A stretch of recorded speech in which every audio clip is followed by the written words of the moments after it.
మీనాక్షిని కాపాడడానికి రంగంలోకి దిగిన చక్రధర్ పల్లవినైతే ఇక నమ్మే పరిస్థితే లేదు అంటూ చక్రధర్ అయితే మనసులో అనుకుంటూ ఉంటాడు.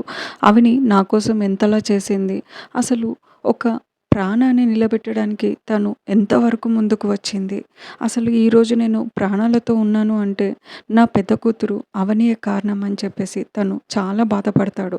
అసలు మీనాక్షిని పల్లవి ఎక్కడ దాచిపెట్టిందో తను ఆలోచిస్తూ ఉంటాడు. ఈలోపే పల్లవికి ఒకసారి కాల్ చేసి మీనాక్షిని అసలు ఎలా కాపాడాలి అని చెప్పేసి ఆలోచించి తనైతే పల్లవికి కాల్ చేస్తాడు. అమ్మ, నువ్వు మీనాక్షిని ఎక్కడ దాచిపెట్టావు, నేను చూసుకుంటాను నీ సంగతి అని చెప్పేసి పల్లవికి చెప్తే పల్లవి ఇమ్మీడియట్లీ వాళ్ళ నాన్నని నమ్మేసి తన లొకేషన్ అయితే వాళ్ళ డాడీకి షేర్ చేస్తుంది. దీంతో చక్రధర్ అయితే తన ప్లాన్ అయితే ముందుకు తీసుకొని వెళ్తాడు. ఖచ్చితంగా మీనాక్షిని అయితే చక్రధర్ కాపాడబోతున్నాడు. అలాగే అవనిని పెద్ద కూతురుగా యాక్సెప్ట్ చేసి మీనాక్షి తన భార్య అని చెప్పే రోజు తొందరలోనే రాబోతుంది. ఈ ఎపిసోడ్ గురించి మీరేమనుకుంటున్నారో కామెంట్ సెక్షన్లో కామెంట్ చేయాలి. అండ్ అవని అయితే ఖచ్చితంగా చక్రధర్ని మార్చేసింది అనే చెప్పాలి.